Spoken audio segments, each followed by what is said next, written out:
In today's video, I would like to talk about apps for self-care and productivity, kind of like how to turn your phone and your iPad into a self-care and productivity tool rather than a distraction one.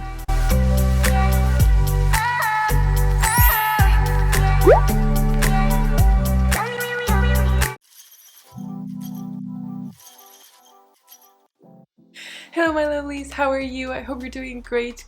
Welcome back to my YouTube channel, and if you're new, hi, welcome. It's Vinci from A Science Closet. I am a biomedical scientist, a certified life coach, and I am currently doing a PhD on cancer research, and this channel is all about achieving your authentic, healthy dream life. In today's video, I would like to talk about apps for self-care and productivity, kind of like how to turn your phone and your iPad into a self-care and productivity tool rather than a distraction one. I think it's very easy to be distracted by social media, and there are just so many apps that can help you improve your life and your lifestyle, and I think this video could help you guys or maybe give you some inspiration to do this. So I'm going to share the apps that I use for self-care and for productivity, and maybe you can try them out if you like them, and if not, search for the ones that are that you like best for you. So the first thing that I'm going to suggest is having your iPhone organized in the way that you like. So in my iPhone, the first two pages are dedicated for self-care, and then the next page is dedicated for work, so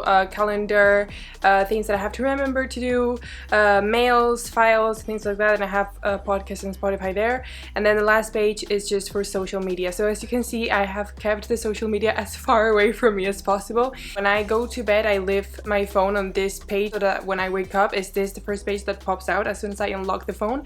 Then during the day, it's mainly this one that it's in the main page that I'm using. So as you can see, I have my phone very organized with the colors that I like, the colors that bring me calmness right now.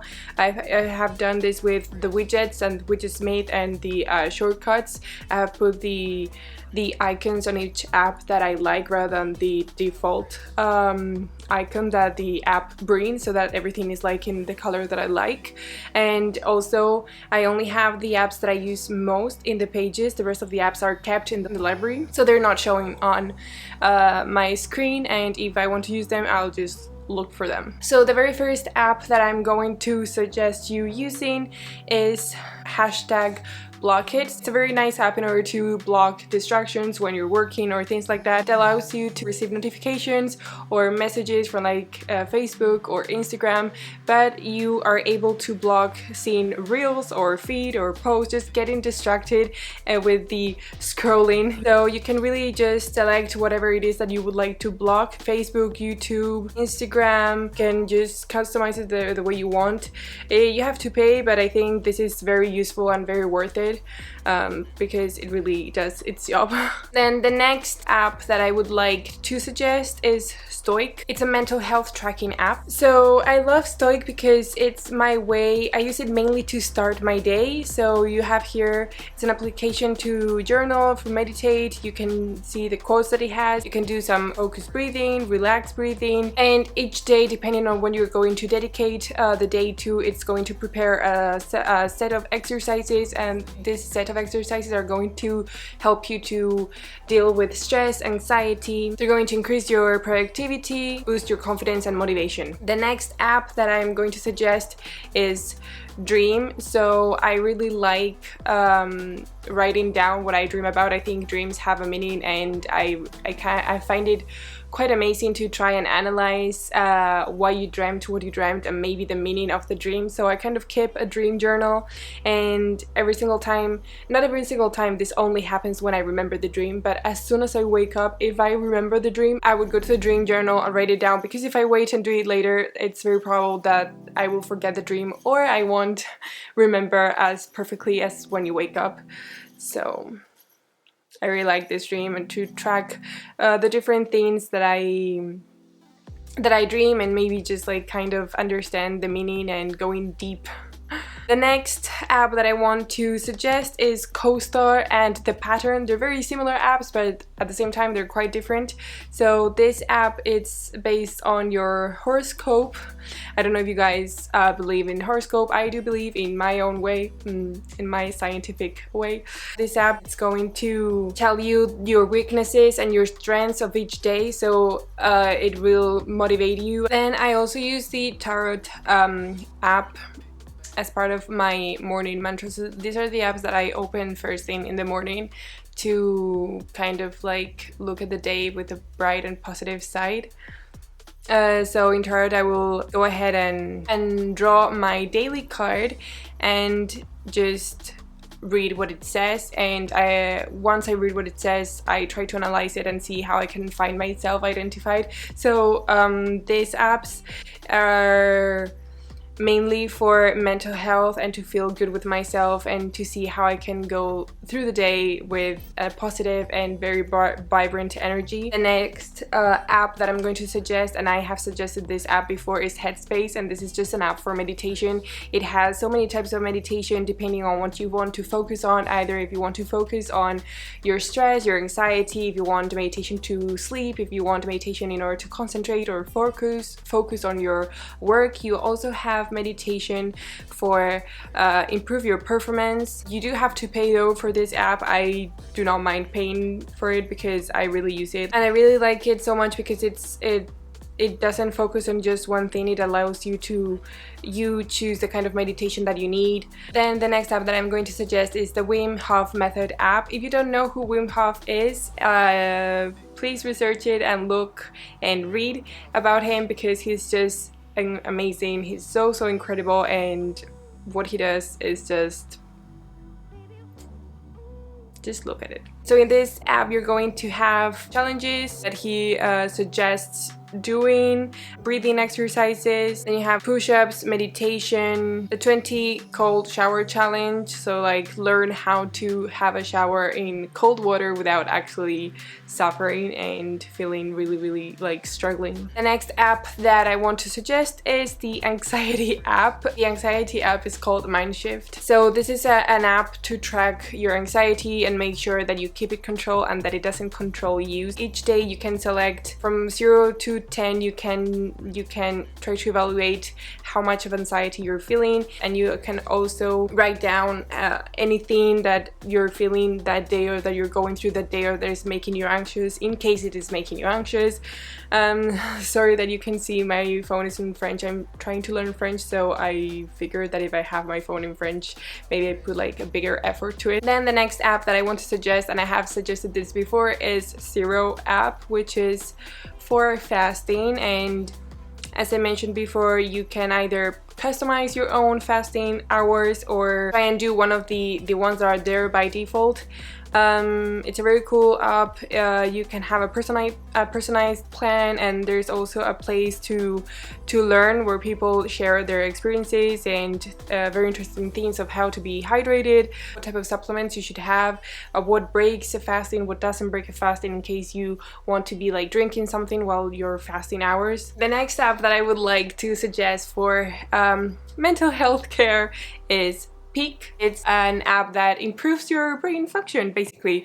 So it has several exercises to improve your reasoning, your memory, your focus. So you can choose the type of exercise that you want to work on and what function of the brain you want to improve, and then you will choose the game that you want. And of course, the faster that you're able to do these games, it means the better that you're doing. So those are the main apps that I wanted to suggest regarding self-care. Of course, I use more apps like the health app that comes by default in the iPhone to track my entirely health. Then Fitbit from my watch to track my sleep schedule, so that I know the amount of hours that I need to see at what time I normally fall asleep and how many times during the night I wake up. Also to track my period. Then I have another app to track my weight, and then for productivity, I am going to suggest Forest, and I have suggested this app before. It's a very cool app to keep you focused on what you have to do. It follows the Pomodoro technique, so this means that you're going to be working for 25 minutes and then you can have a 5-minute break. Of course, you can change this 25 minutes if you want to like 30 minutes or an hour or whatever you think you can maintain being focused for. So the cool thing about this is as soon as you start the 25 minutes, you cannot leave the app. If you leave the app to like check social media, for example, or get distracted, the tree that you're trying to grow won't grow and it will die and you will have to start over. So in my case, it does work and I don't touch it and it keeps me focused and my productivity increases a lot. And another app that I'm using for self-care, well, more than self-care, is just for my journey with plants. So I know I have talked before that plants have a lot of health benefits for you and improve your life in so many ways. So I'm using an app called Blossom to kind of learn of the plants that I have here, what they need, how much water they need, how many times they need to be watered, and things like that. So the thing about this app is that you can take a picture of your plant and it will suggest you to which plant it looks the most alike, and it probably will tell you the plant that it is, and you can see all the things that the plant needs. So the plant type, how much sun exposure it needs, the soil type, the pH, how much water it needs, how to grow, the temperature, everything a plant needs. And I think it's really cool and a fun way to learn about plants. I really like this app, and you have to pay, but it's just once a year, so I really like it. So these are the main apps that I use for self-care and productivity in my phone. And another thing that I have found quite interesting that I would like to